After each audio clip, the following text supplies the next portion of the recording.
Hello students, how are you? Again Santosh Gautam is here from USPC Jain Public School. Now let us start Hindi व्याकरण पाठ 2 समास। अनेक शब्दों को संक्षिप्त करके नए शब्द बनाने की प्रक्रिया समास कहलाती है। दूसरे शब्दों में कम से कम शब्दों में अधिक से अधिक अर्थ प्रकट करना समास कहलाता है। समास शब्द का शाब्दिक अर्थ होता है छोटा रूप। अतः जब दो या दो से अधिक शब्द अपने बीच की विभक्तियों का लोप करके जो छोटा रूप बनाते हैं उसे समास, सामासिक शब्द या समस्त पद कहते हैं। जैसे रसोई के लिए घर शब्दों में से के लिए विभक्ति का लोप करने पर नया शब्द बना रसोई घर, जो एक सामासिक शब्द है। आइए अन्य उदाहरणों द्वारा इसे समझें। एकलव्य ने अंगूठा काटकर गुरु के लिए दक्षिणा दी। गुरु के लिए दक्षिणा दी अर्थात गुरु दक्षिणा। वाक्य बना एकलव्य ने अंगूठा काटकर गुरु दक्षिणा दी। महान है जो देव उन्हें पुष्प चढ़ाओ। महान है जो देव अर्थात महादेव। वाक्य बना महादेव को पुष्प चढ़ाओ। 4 राहों का समूह है, सावधानी से चलो। 4 राहों का समूह अर्थात चौराहा। चौराहा है, सावधानी से चलो। समास विग्रह किसी समस्त पद या सामासिक शब्द को उसके विभिन्न पदों एवं विभक्तियों सहित पृथक करने की क्रिया को समास का विग्रह कहते हैं। जैसे विद्यालय, विद्या के लिए आल्य। माता पिता, माता और पिता। समास 6 प्रकार के होते हैं। अव्ययीभाव समास, तत्पुरुष समास, द्वंद्व समास, बहुव्रीहि समास, द्विगु समास, कर्मधारय समास। अव्ययीभाव समास। अव्ययीभाव समास में प्रायः पहला पद प्रधान होता है। पहला पद या पूरा पद अव्यय होता है, अर्थात वे शब्द जो लिंग वचन कारक काल के अनुसार नहीं बदलते उन्हें अव्यय कहते हैं। यदि एक शब्द की पुनरावृत्ति हो और दोनों शब्द मिलकर अव्यय की तरह प्रयुक्त हो, वहां भी अव्ययीभाव समास होता है। संस्कृत के उपसर्ग युक्त शब्द भी अव्ययीभाव समास होते हैं। उदाहरण के लिए आजीवन, जीवन भर, यथा सामर्थ्य, सामर्थ्य के अनुसार, यथाशक्ति, शक्ति के अनुसार, यथा विधि, विधि के अनुसार, यथा क्रम, क्रम के अनुसार, भर पेट, पेट भरकर, हर रोज, रोज रोज, हाथों हाथ, हाथ ही हाथ में, रातों रात, रात ही रात में, प्रतिदिन, प्रत्येक दिन। वेशक, शक के बिना, निडर, डर के बिना, निस्संदेह, संदेह के बिना, प्रतिवर्ष, हर वर्ष या हर एक वर्ष। तत्पुरुष समास। तत्पुरुष समास में दूसरा पद प्रधान होता है, अर्थात विभक्ति का लिंग वचन दूसरे शब्द के अनुसार होता है। इसका विग्रह करने पर कर्ता व संबोधन की विभक्तियां ने, हे, ओ, अरे के अतिरिक्त किसी भी कारक की विभक्ति प्रयुक्त होती है तथा विभक्तियों के अनुसार ही इसके उपभेद हैं। जैसे कर्म तत्पुरुष समास, विभक्ति को। उदाहरण कृष्णार्पण, कृष्ण को अर्पण नेत्र। सुखद, नेत्रों को सुखद। वनगमन, वन को गमन। जेब कतरा, जेब को कतरने वाला। करण तत्पुरुष, विभक्ति से, के द्वारा। उदाहरण ईश्वर प्रदत्त, ईश्वर से प्रदत्त। हस्तलिखित, हाथ से लिखित। तुलसीकृत, तुलसी द्वारा रचित या कृत। दयार्ध, दया से आर्ध। रतन जड़ित, रत्नों से जड़ित। संप्रदान तत्पुरुष, विभक्ति के लिए।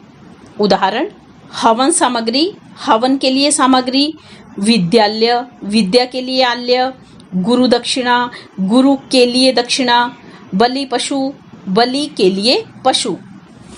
अपादान तत्पुरुष विभक्ति से पृथक अर्थात अलग करने की भाव।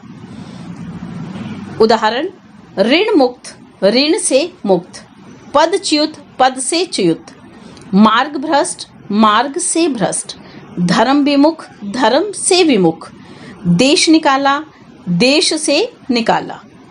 संबंध तत्पुरुष विभक्तियां का, के, की।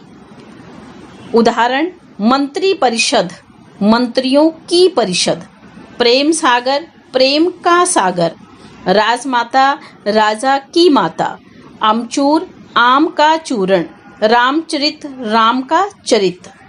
अधिकरण तत्पुरुष में, पर। उदाहरण, वनवास, वन में वास, जीव दया, जीवों पर दया, ध्यान मगन, ध्यान में मगन, घुड़सवार, घोड़े पर सवार, घृतानन, घृत में पका अन्न, कवि पुंगम, कवियों में श्रेष्ठ।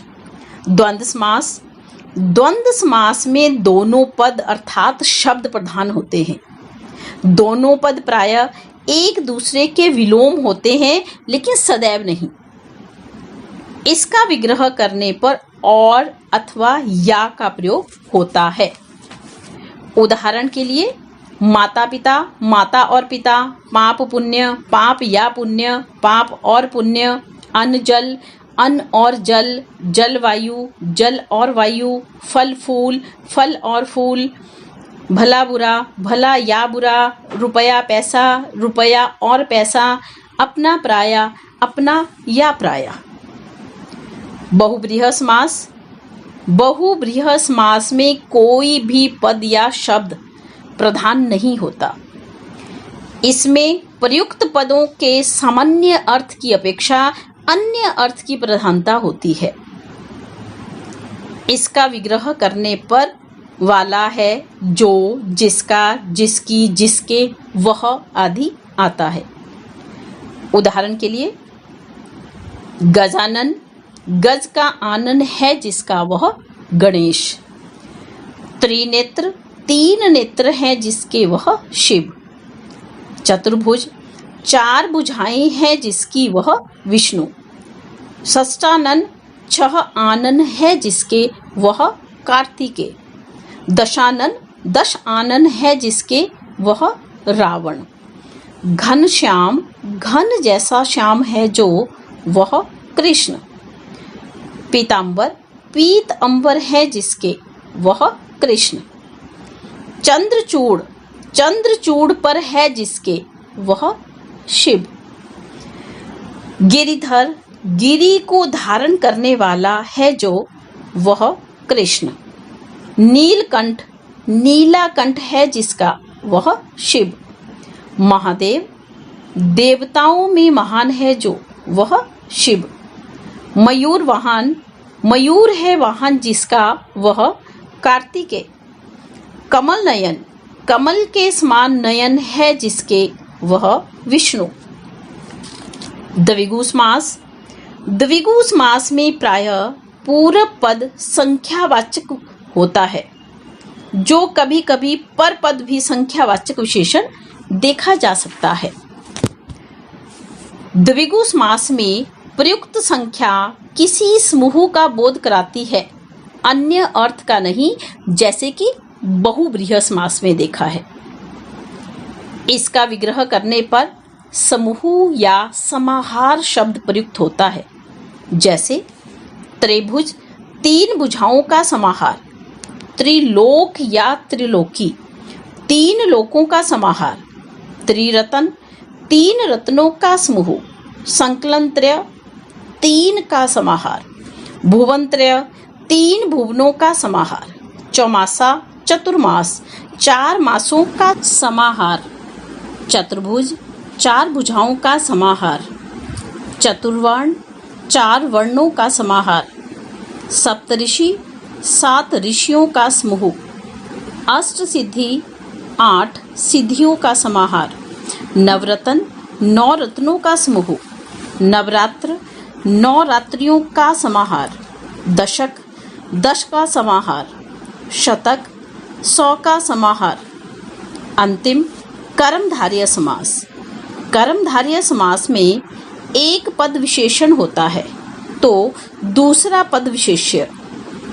इसमें कहीं कहीं उपमेय उपमान का संबंध होता है तथा विग्रह करने पर रूपी, जो, जैसा, के समान आदि शब्द आते हैं। जैसे उदाहरण के तौर पर शुभागमन, शुभ है जो आगमन। नीलोत्पल, नीला है जो उत्पल। मृगनयन, मृग के समान नयन।